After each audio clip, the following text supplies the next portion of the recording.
What's up, guys? It's M2thaK, and you're logged on win.gg. Keep it logged in.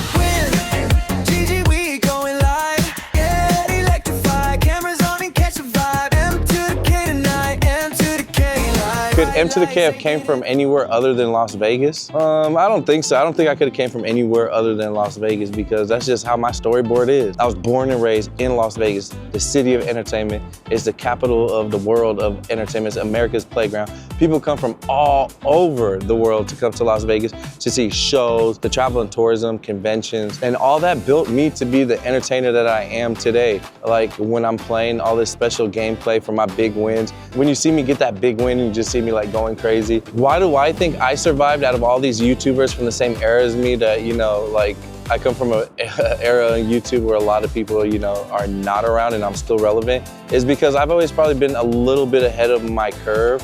Like a lot of my friends would put it. I've always been like creating trends. I'm always working on what's new. So I've never like got out of the trends. But the thing with me is I'm always a little too early to the game where like before people even start playing, like I've already been playing and nobody cared. That's what makes me a pioneer. And you know, I'm happy that I am the first to do everything because when I do see people doing it, I'd be like, okay, so it caught on. And obviously is, you know, I try everything. I try to always do my best to stay ahead of the trends and always ahead of the curve. Does the modern internet feel less authentic than the previous YouTube era? Yes. Today is just so fast-paced and, you know, a lot of things are fake. A lot of people are just faking stuff. So when I come from the like era of real, and I'm famous for like turning up on people, I'm like an inspiration to a lot of people that could even tell you like, yo, like what M2thaK does is like, he's real. I used to always call out fake pranksters and all that because it'd take me hours and I would be out there struggling to just capture like the best footage, the best content ever, and put it out for my fans around the world. Why some people would just literally pay people like 30 bucks, 40 bucks and make millions of views. But I guess if it wasn't broke, don't fix it. And that's what people were doing. Do I miss when the internet used to feel smaller and less clout chasing? Yes, absolutely. Like the internet has been nonstop about clout chasing. It feels like everybody, like sometimes when I go live stream, people just be pulling up on me. Stream sniping. Yeah, it's a whole new world of clout chase. And you know what I'm saying? It's more negative than positive. A lot of people are more negative looking to gain their views and their clicks online when instead of doing something like positive, like how Mr. Beast started off, for example, like giving away money to people who are in need. When was the last time I completely disconnected from being M2thaK? Literally like this last week. I had my son come visit me and my wife and our two other children, which are his siblings. He lives in Canada, so he got to come here and visit, and just like, I had no time to be M2thaK. It was just like non-stop daddy duties. And that's a disconnect from M2thaK. At this stage in my career, growth, money, legacy, proving people wrong, what makes me happy, it keeps me going is like all of the above. I do it all. That's what I want. I'm like win.gg. I'm covering it all, A to Z. I'm gonna give you the whole story. Just like y'all, yeah. Yeah, do I think like creators are under more pressure now than before in the early YouTube era? Yeah, because there's so many user guidelines and politics and all kinds of things that are involved in different platforms where it's like the freedom of speech isn't there like when YouTube first started or before when it transformed from Google Video to YouTube. Super hectic. That's why there's like sites that are like kick.com, for example. That's where like I stream live at. It's a little bit they give you a little bit more freedom there. I'm happy there's sites like that. Can't just do anything on sites, you know what I'm saying? That's why they have these user guidelines in place, and it's for a reason. You know, it's all for a reason because people already got their chance to mess it up. They already messed it up, you know?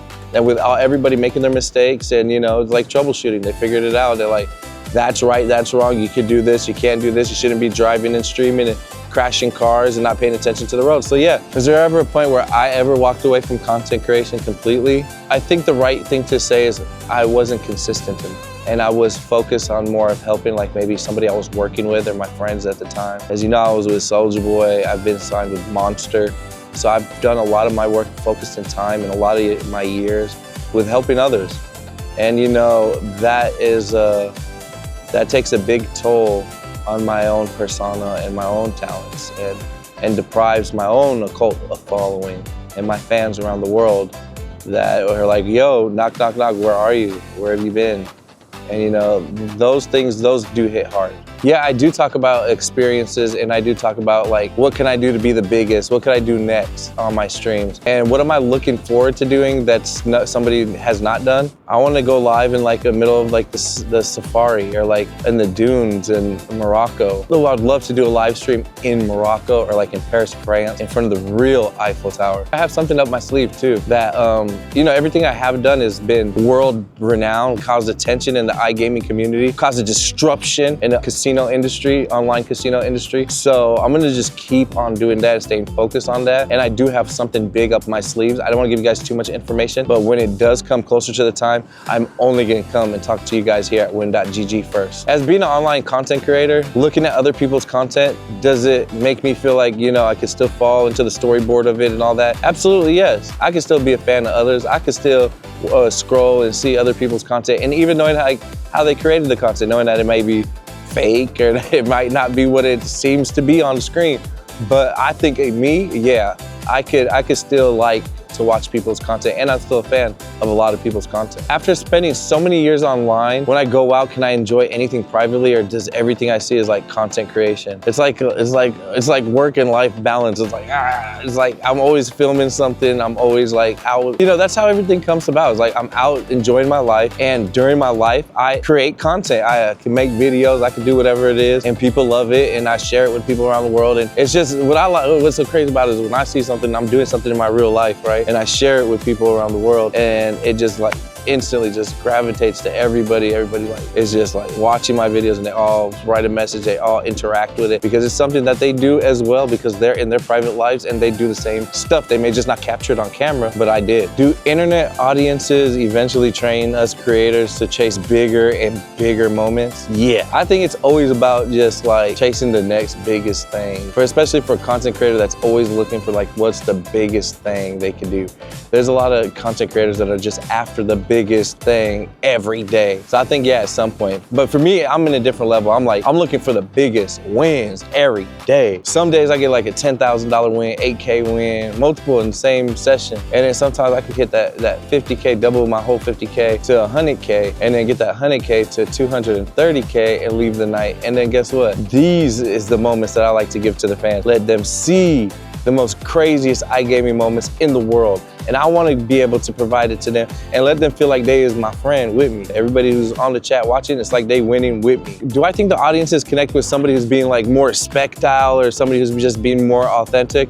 I think it's the person who's being more authentic, somebody who can also entertain, you know, could have that spectile moments in, you know, this is all about the personality. I don't know how other people do it. I can't tell people how they do it, but I can tell you how I do it. I'm the best, and I just be the best. Yeah, I don't know. I can't explain for others, but I can tell you for me, I'm the best. I just want to be the best, and I want to be the world's best, right? I want to make sure that I am the best in the world, because I am doing it differently, and I am putting the time and everything that I do to apply for the audience to have a great live stream, to have it's a great time, because it's not just my time I'm spending being live, interacting with the audience. I'm also with them with their time, because they are giving me their time to talk with me. So, or even to chill with me, or to watch me play, or motivate them to play. And you know, with all this, all the connections with me and my audience, I think it's all about being authentic, for me at least. What part of modern creator culture do I dislike the most? This. I hate when there's like, you're in like an event and it's nothing but other content creators, right? Some people come say what's up. There's like, you're supposed to network, say what's up, but they have like this egotistic thing, like they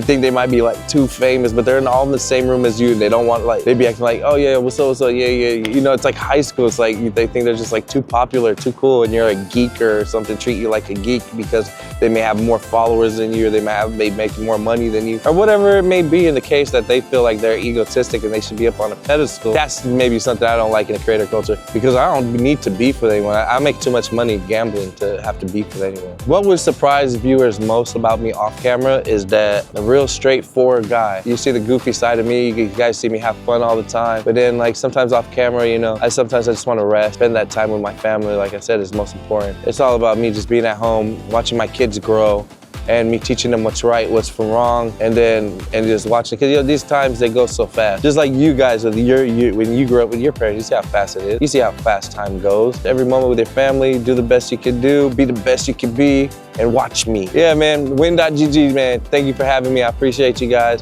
Keep it locked in with me. You guys can follow me on Instagram.com/M2thaK show. X, I'm M2thaK SODMG. As you know, I used to be signed with Soulja Boy. That's where you get the SODMG from. And hey, it's M2thaK. I'm a Vegas vet. I'm here live on win.gg. Thank you, Hanan, for coming all the way out here to America, flying out here to talk to me. And I'm happy to be the best iGamer in the world. I would love to be here working with y'all. I may have forgot to tell you guys, log on to bc.game and use code GETMONEYNOW if you want to get money now. Yeah, you already know what time it is. It's M2thaK. Keep it locked in right here on win.gg.